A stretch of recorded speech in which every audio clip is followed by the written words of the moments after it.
मेरे प्यारे देशवासियों, नमस्कार। अगस्त के इस महीने में आप सभी के पत्रों, संदेशों और कार्ड्स ने मेरे कार्यालय को तिरंगामय कर दिया है। मुझे ऐसा शायद ही कोई पत्र मिला हो जिस पर तिरंगा ना हो या तिरंगे और आजादी से जुड़ी बात न हो। बच्चों ने, युवा साथियों ने तो अमृत महोत्सव पर खूब सुंदर सुंदर चित्र और कलाकारी भी बनाकर भेजी है।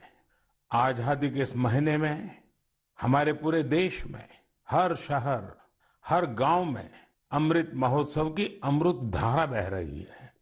अमृत महोत्सव और स्वतंत्रता दिवस के इस विशेष अवसर पर हमने देश की सामूहिक शक्ति के दर्शन किए हैं। एक चेतना की अनुभूति हुई है। इतना बड़ा देश, इतनी विविधताएं, लेकिन जब बात तिरंगा फहराने की आई तो हर कोई एक ही भावना में बहता दिखाई दिया। तिरंगे के गौरव के प्रथम प्रहरी बनकर लोग खुद आगे आए। हमने स्वच्छता अभियान और वैक्सीनेशन अभियान में भी देश की स्पिरिट को देखा था। अमृत महोत्सव में हमें फिर देशभक्ति का वैसा ही जज्बा देखने को मिल रहा है। हमारे सैनिकों ने ऊंची ऊंची पहाड़ की चोटियों पर, देश की सीमाओं पर और बीच समंदर में तिरंगा फहराया। लोगों ने तिरंगा अभियान के लिए अलग अलग इनोवेटिव आइडियाज भी निकाले। जैसे युवा साथी कृष्णिल अनिल जी ने। अनिल जी एक पजल आर्टिस्ट हैं और उन्होंने रिकॉर्ड समय में खूबसूरत तिरंगा मोज़ेक आर्ट तैयार की है। कर्नाटका के कोलार में लोगों ने 630 फीट लंबा और 205 फीट चौड़ा तिरंगा पकड़कर अनूठा दृश्य प्रस्तुत किया। असम में सरकारी कर्मियों ने दिधाली पुखरी वार मेमोरियल में तिरंगा फहराने के लिए अपने हाथों से 20 फीट का तिरंगा बनाया। इसी तरह इंदौर में लोगों ने ह्यूमन चेन के जरिए भारत का नक्शा बनाया। चंडीगढ़ में युवाओं ने विशाल ह्यूमन तिरंगा बनाया। ये दोनों ही प्रयास ग्रीनिच रिकॉर्ड में भी दर्ज किए गए हैं। इस सब के बीच हिमाचल प्रदेश की गंगोट पंचायत से एक बड़ा प्रेरणादायी उदाहरण भी देखने को मिला। यहाँ पंचायत में स्वतंत्रता दिवस के कार्यक्रम में प्रवासी मजदूरों के बच्चों को मुख्य अतिथि के रूप में शामिल किया गया। साथियों, अमृत महोत्सव के ये रंग केवल भारत में ही नहीं बल्कि दुनिया के दूसरे देशों में भी देखने को मिले। बोत्सवाना में वहां के रहने वाले स्थानीय सिंगर्स ने भारत की आजादी के 75 साल मनाने के लिए देशभक्ति के 75 गीत गाए। इसमें और भी खास बात यह है कि 75 गीत हिंदी, पंजाबी, गुजराती, बांग्ला, असमिया, तमिल, तेलुगु, कन्नड़ा और संस्कृत जैसी भाषाओं में गाए गए। इसी तरह नामीबिया ने भारत नामीबिया के सांस्कृतिक पारंपरिक संबंधों पर विशेष स्टैम्प जारी किया है। साथियों, मैं और एक खुशी की बात बताना चाहता हूं।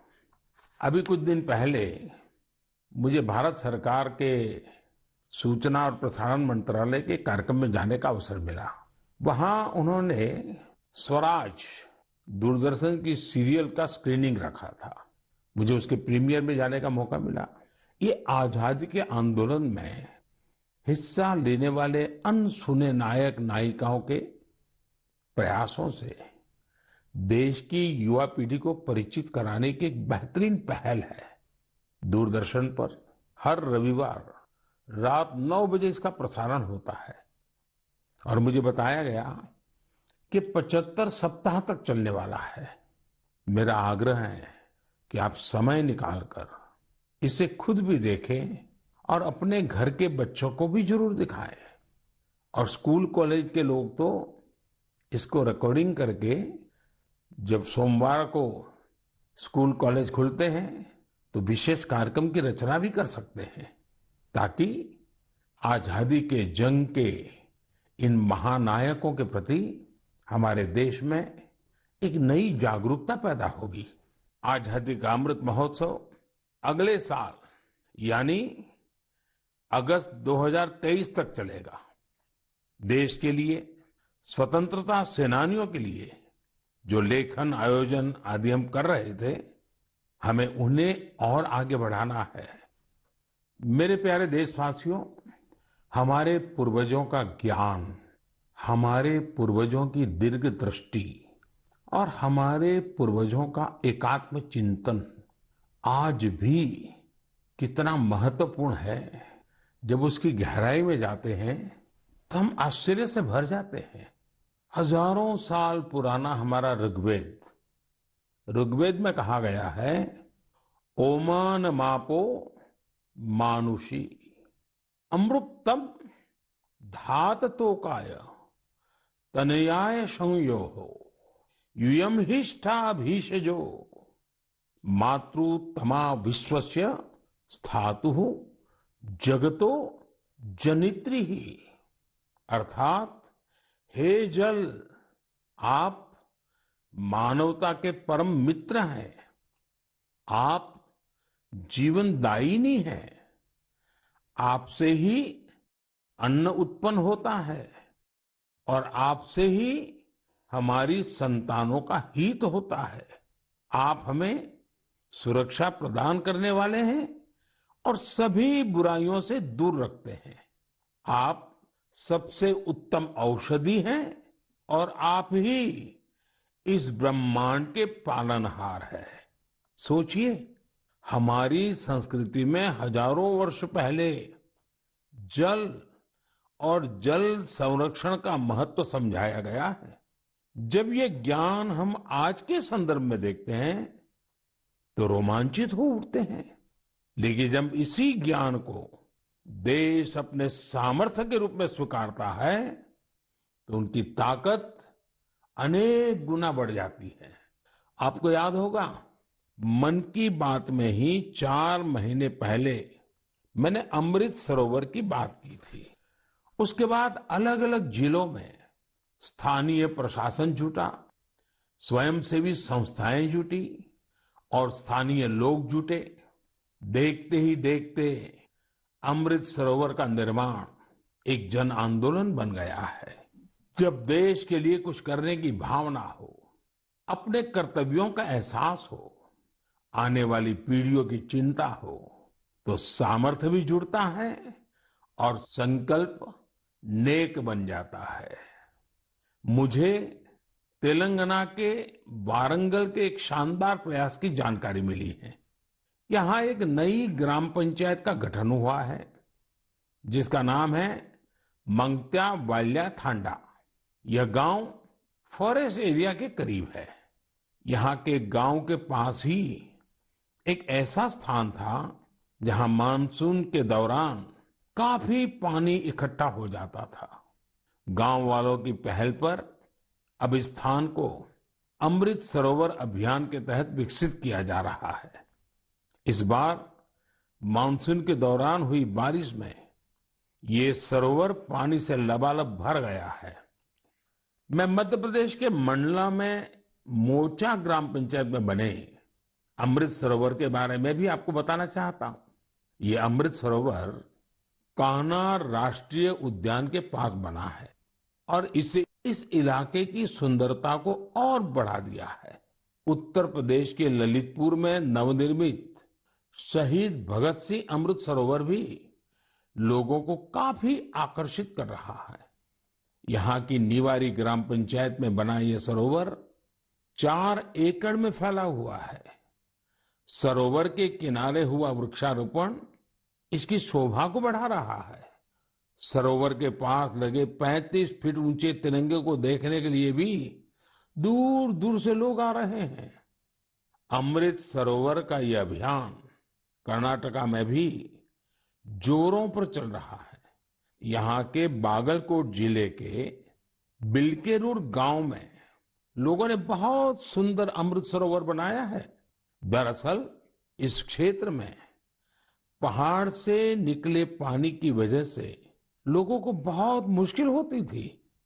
किसानों और उनकी फसलों को भी नुकसान पहुंचता था। अमृत सरोवर बनाने के लिए गांव के लोग सारा पानी चैनलाइज करके एक तरफ ले आए। इससे इलाके में बाढ़ की समस्या भी दूर हो गई।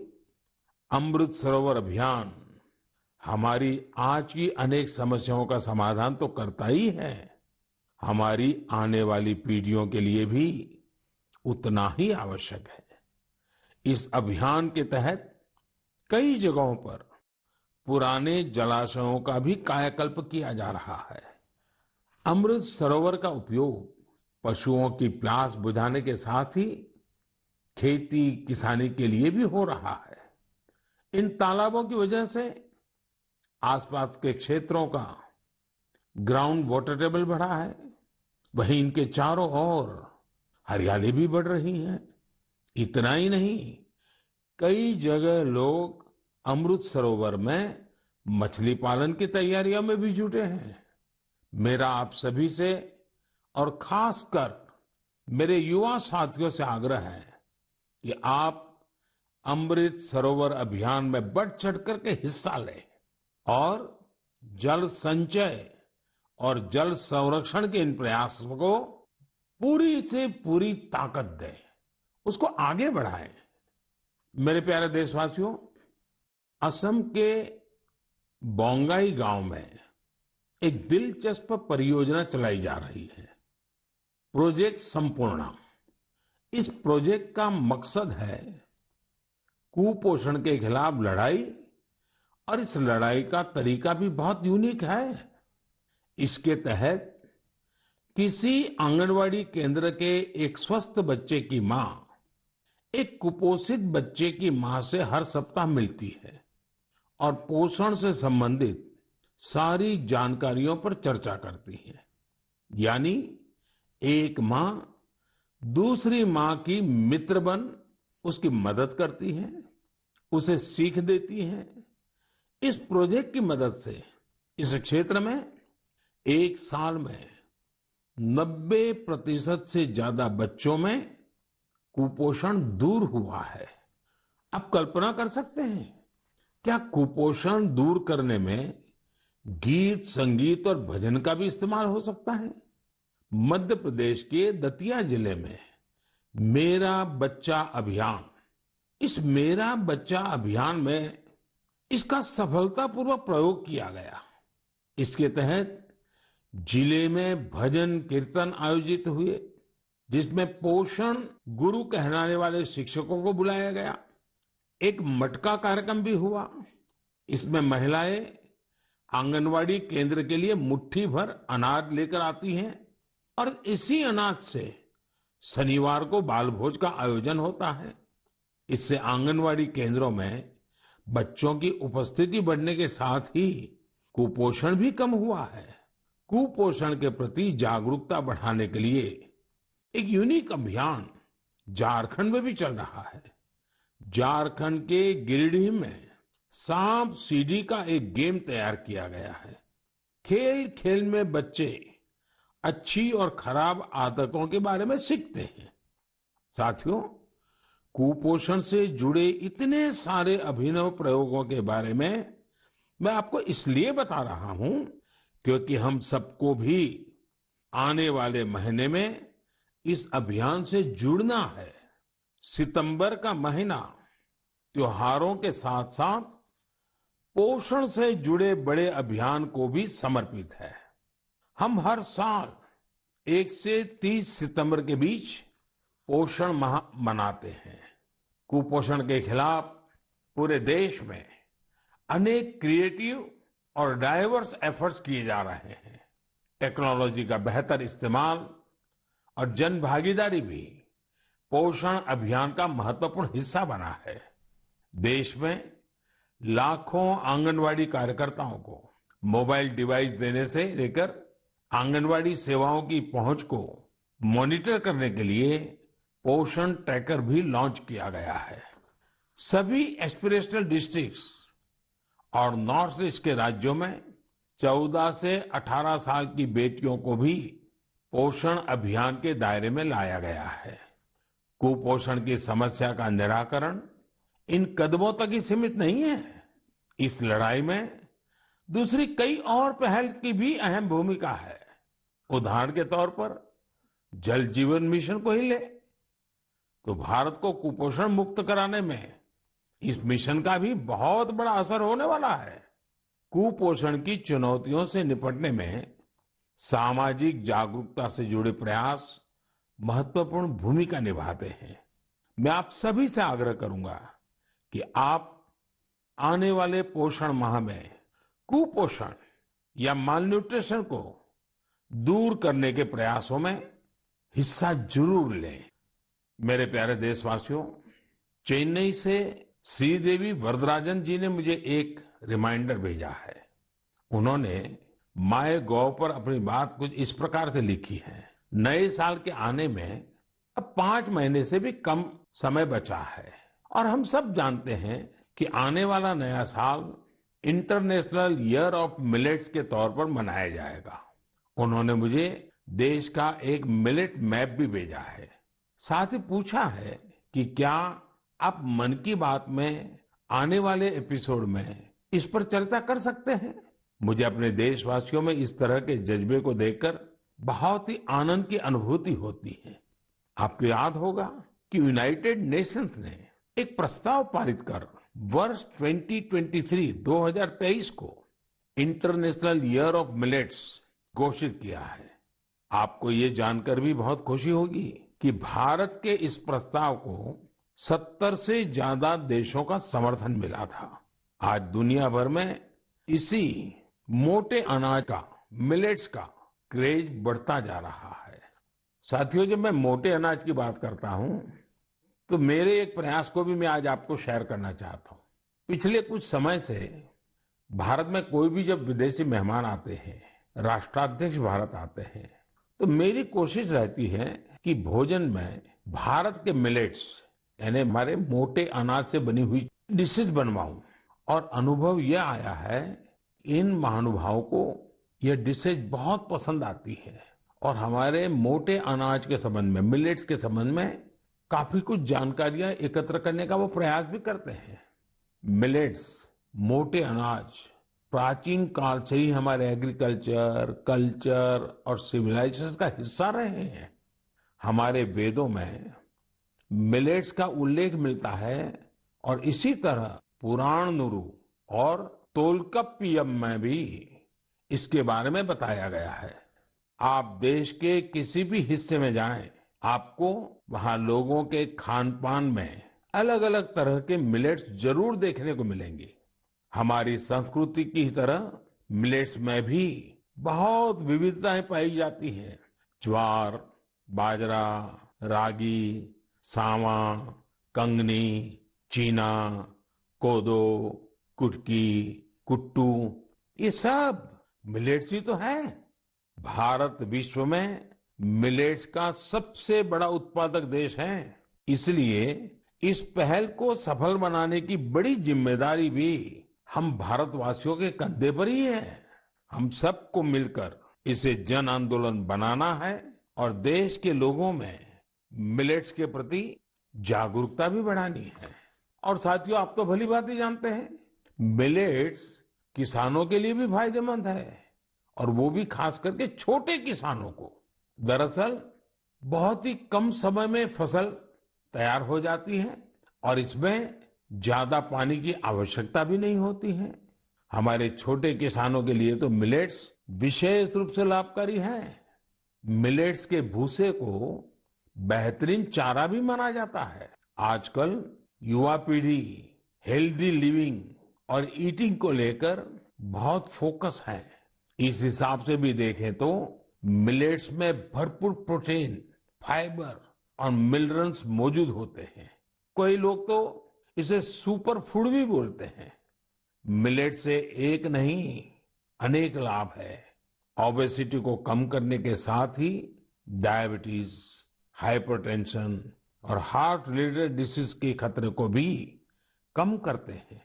इसके साथ ही ये पेट और लीवर की बीमारियों से बचाव में भी मददगार है। थोड़ी देर पहले ही हमने कुपोषण के बारे में बात की है। कुपोषण से लड़ने में भी मिलेट्स काफी लाभदायक है, क्योंकि ये प्रोटीन के साथ साथ एनर्जी से भी भरे होते हैं। देश में आज मिलेट्स को बढ़ावा देने के लिए काफी कुछ किया जा रहा है। इससे जुड़ी रिसर्च और इनोवेशन पर फोकस करने के साथ ही एफपीओस को प्रोत्साहित किया जा रहा है, ताकि उत्पादन बढ़ाया जा सके। मेरा अपने किसान भाई बहनों से यही आग्रह है कि मिलेट्स यानी मोटे अनाज को अधिक से अधिक अपनाएं और इसका फायदा उठाएं। मुझे देखकर काफी अच्छा लगता है कि आज कई ऐसे स्टार्टअप्स उभर रहे हैं जो मिलेट्स पर काम कर रहे हैं। इनमें से कुछ मिलेट कुकीज बना रहे हैं, तो कुछ मिलेट पैनकेक्स और डोसा भी बना रहे हैं। वहीं कुछ ऐसे हैं जो मिलेट एनर्जी बार्स और मिलेट ब्रेकफास्ट तैयार कर रहे हैं। मैं इस क्षेत्र में काम करने वाले सभी लोगों को बहुत बहुत शुभकामनाएं देता हूं। त्योहारों के इस मौसम में हम लोग अधिकतर पकवानों में भी मिलेट्स का उपयोग करते हैं। आप अपने घरों में बने ऐसे पकवानों की तस्वीरें सोशल मीडिया पर जरूर शेयर करें, ताकि लोगों के बीच मिलेट्स को लेकर जागरूकता बढ़ाने में मदद मिले। मेरे प्यारे देशवासियों, अभी कुछ दिन पहले मैंने अरुणाचल प्रदेश के सियांग जिले में जोरसिंग गांव की एक खबर देखी। ये खबर एक ऐसे बदलाव के बारे में थी जिसका इंतजार इस गांव के लोगों को कई वर्षों से था। दरअसल जोरसिंग गांव में इसी महीने स्वतंत्रता दिवस के दिन से 4G इंटरनेट की सेवाएं शुरू हो गई हैं। जैसे पहले कभी गांव में बिजली पहुंचने पर लोग खुश होते थे, अब नए भारत में वैसी ही खुशी 4G पहुंचने पर होती है। अरुणाचल और नॉर्थ ईस्ट के दूर सुदूर इलाकों में 4G के तौर पर एक नया सूर्योदय हुआ है। इंटरनेट कनेक्टिविटी एक नया सवेरा लेकर आई है। जो सुविधाएं कभी सिर्फ बड़े शहरों में होती थी, वो डिजिटल इंडिया ने गांव-गांव में पहुंचा दी है। इस वजह से देश में नए डिजिटल एंटरप्रेन्योर पैदा हो रहे हैं। राजस्थान के अजमेर जिले के सेठा सिंह रावत जी दर्जी ऑनलाइन ई स्टोर चलाते हैं। आप सोचेंगे ये क्या काम हुआ? दर्जी ऑनलाइन, दरअसल सेठा सिंह रावत कोविड के पहले टेलरिंग का काम करते थे। कोविड आया तो रावत जी ने उस चुनौती को मुश्किल नहीं बल्कि अवसर के रूप में लिया। उन्होंने कॉमन सर्विस सेंटर यानी CSC ई स्टोर ज्वाइन किया और ऑनलाइन कामकाज शुरू किया। उन्होंने देखा कि ग्राहक बड़ी संख्या में मास्क का ऑर्डर दे रहे हैं। उन्होंने कुछ महिलाओं को काम पर रखा और मास्क बनवाने लगे। इसके बाद उन्होंने दर्जी ऑनलाइन नाम से अपना ऑनलाइन स्टोर शुरू कर दिया, जिसमें और भी कई तरह से कपड़े वो बनाकर बेचने लगे। आज डिजिटल इंडिया की ताकत से सेठा सिंह जी का काम इतना बढ़ चुका है कि अब उन्हें पूरे देश से ऑर्डर मिलते हैं। सैकड़ों महिलाओं को उन्होंने अपने यहाँ रोजगार दे रखा है। डिजिटल इंडिया ने यूपी के उन्नाव में रहने वाले ओम प्रकाश सिंह जी को भी डिजिटल एंटरप्रेन्योर बना दिया है। उन्होंने अपने गांव में 1000 से ज्यादा ब्रॉडबैंड कनेक्शन स्थापित किए हैं। ओम प्रकाश जी ने अपने कॉमन सर्विस सेंटर के आसपास निशुल्क वाईफाई जोन का भी निर्माण किया है, जिससे जरूरतमंद लोगों की बहुत मदद हो रही है। ओम प्रकाश जी का काम अब इतना बढ़ गया है कि उन्होंने 20 से ज्यादा लोगों को नौकरी पर रख लिया है। ये लोग गांवों के स्कूल, अस्पताल, तहसील ऑफिस और आंगनवाड़ी केंद्रों तक ब्रॉडबैंड कनेक्शन पहुंचा रहे हैं और इसे रोजगार भी प्राप्त कर रहे हैं। कॉमन सर्विस सेंटर की तरह ही गवर्नमेंट ई मार्केट प्लेस यानी जेम पोर्टल पर भी ऐसी कितनी सक्सेस स्टोरी देखने को मिल रही है। साथियों, मुझे गांवों से ऐसे कितने ही संदेश मिलते हैं जो इंटरनेट की वजह से आए बदलावों को मुझसे साझा करते हैं। इंटरनेट ने हमारे युवा साथियों की पढ़ाई और सीखने के तरीकों को ही बदल दिया है। जैसे कि यूपी की गुड़िया सी जब उन्नाव के अमोइया गांव में अपनी ससुराल आई तो उन्हें अपनी पढ़ाई की चिंता हुई, लेकिन भारत नेट ने उनकी इस चिंता का समाधान कर दिया। गुड़िया ने इंटरनेट के जरिए अपनी पढ़ाई को आगे बढ़ाया और अपना ग्रेजुएशन भी पूरा किया। गांव गांव में ऐसे कितने ही जीवन डिजिटल इंडिया अभियान से नई शक्ति पा रहे हैं। आप मुझे गांवों के डिजिटल एंटरप्रेन्योर के बारे में ज्यादा से ज्यादा लिख करके भेजें और उनकी सक्सेस स्टोरीज को सोशल मीडिया पर भी जरूर साझा करें। मेरे प्यारे देशवासियों, कुछ समय पहले मुझे हिमाचल प्रदेश से मन की बात के एक श्रोता रमेश जी का पत्र मिला। रमेश जी ने अपने पत्र में पहाड़ों की कई खूबियों का जिक्र किया है। उन्होंने लिखा कि पहाड़ों पर बस्तियां भले ही दूर दूर बसती हो, लेकिन लोगों के दिल एक दूसरे के बहुत नजदीक होते हैं। वाकई पहाड़ों पर रहने वाले लोगों के जीवन से हम बहुत कुछ सीख सकते हैं। पहाड़ों की जीवन शैली और संस्कृति से हमें पहला पाठ तो यही मिलता है कि हम परिस्थितियों के दबाव में न आए तो आसानी से उन पर विजय भी प्राप्त कर सकते हैं। और दूसरा, हम कैसे स्थानीय संसाधनों से आत्मनिर्भर बन सकते हैं। जिस पहली सीख का जिक्र मैंने किया, उसका एक सुंदर चित्र इन दिनों स्पीति क्षेत्र में देखने को मिल रहा है। स्पीति एक जनजातीय क्षेत्र है। यहाँ इन दिनों मटर तोड़ने का काम चलता है। पहाड़ी खेतों पर ये एक मेहनत भरा और मुश्किल काम होता है, लेकिन यहाँ गांव की महिलाएं इकट्ठा होकर एक साथ मिलकर एक दूसरे के खेतों से मटर तोड़ती हैं। इस काम के साथ साथ महिलाएं स्थानीय गीत छपरा माझी छपरा ये भी गाती हैं। यानी यहाँ आपसी सहयोग भी लोक परंपरा का एक हिस्सा है। स्पीति में स्थानीय संसाधनों के सदुपयोग का भी बेहतरीन उदाहरण मिलता है। स्पीति में किसान जो गाय पालते हैं, उनके गोबर को सुखाकर बोरियों में भर लेते हैं। जब सर्दियां आती हैं तो इन बोरियों को गाय के रहने की जगह में, जिसे यहाँ खुड कहते हैं, उसमें बिछा दिया जाता है। बर्फबारी के बीच ये बोरियां गायों को ठंड से सुरक्षा देती हैं। सर्दियां जाने के बाद यही गोबर खेतों में खाद के रूप में इस्तेमाल किया जाता है। यानी पशुओं के वेस्ट से ही उनकी सुरक्षा भी और खेतों के लिए खाद भी। खेती की लागत भी कम और खेत में उपज भी ज्यादा।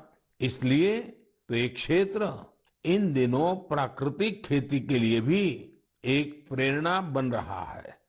साथियों, इसी तरह के कई सराहनीय प्रयास हमारे एक और पहाड़ी राज्य उत्तराखंड में भी देखने को मिल रहे हैं। उत्तराखंड में कई प्रकार के औषधि और वनस्पतियां पाई जाती है, जो हमारे सेहत के लिए बहुत फायदेमंद होती है। उन्हीं में से एक फल है बेडू।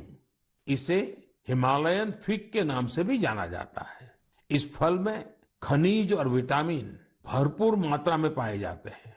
लोग फल के रूप में तो इसका सेवन करते ही हैं, साथ ही कई बीमारियों के इलाज में भी इसका उपयोग होता है। इस फल की इन्हीं खूबियों को देखते हुए अब बेडू के जूस, इससे बने जैम, चटनी, अचार और इन्हें सुखाकर तैयार किए गए ड्राई फ्रूट को बाजार में उतारा गया है। पिथौरागढ़ प्रशासन की पहल और स्थानीय लोगों के सहयोग से बेडू को बाजार तक अलग अलग रूपों में पहुंचाने में सफलता मिली है। बेडू को पहाड़ी अंजीर के नाम से ब्रांडिंग करके ऑनलाइन मार्केट में भी उतारा गया है। इससे किसानों को आय का नया स्रोत तो मिला ही है, साथ ही बेडू के औषधीय गुणों का फायदा दूर दूर तक पहुंचने लगा है। मेरे प्यारे देशवासियों, मन की बात में आज शुरुआत में हमने आजादी के अमृत महोत्सव के बारे में बात की है। स्वतंत्रता दिवस के एक महान पर्व के साथ साथ आने वाले दिनों में और भी कई पर्व आने वाले हैं। अभी कुछ दिन बाद ही भगवान गणेश की आराधना का पर्व गणेश चतुर्थी है। गणेश चतुर्थी यानी गणपति बप्पा के आशीर्वाद का पर्व। गणेश चतुर्थी के पहले ओणम का पर्व भी शुरू हो रहा है। विशेष रूप से केरला में ओणम शांति और समृद्धि की भावना के साथ मनाया जाएगा। 30 अगस्त को हरतालिका तीज भी है। ओडिशा में 1 सितंबर को नुआखाई का पर्व भी मनाया जाएगा। नुआखाई का मतलब ही होता है नया खाना, यानी ये भी दूसरे कई पर्वों की तरह ही हमारी कृषि परंपरा से जुड़ा त्योहार है। इसी बीच जैन समाज का संवत्सरी पर्व भी होगा। हमारे ये सभी पर्व हमारी सांस्कृतिक समृद्धि और जीवंतता के पर्याय हैं। मैं आप सभी को इन त्योहारों और विशेष अवसरों के लिए शुभकामनाएं देता हूं।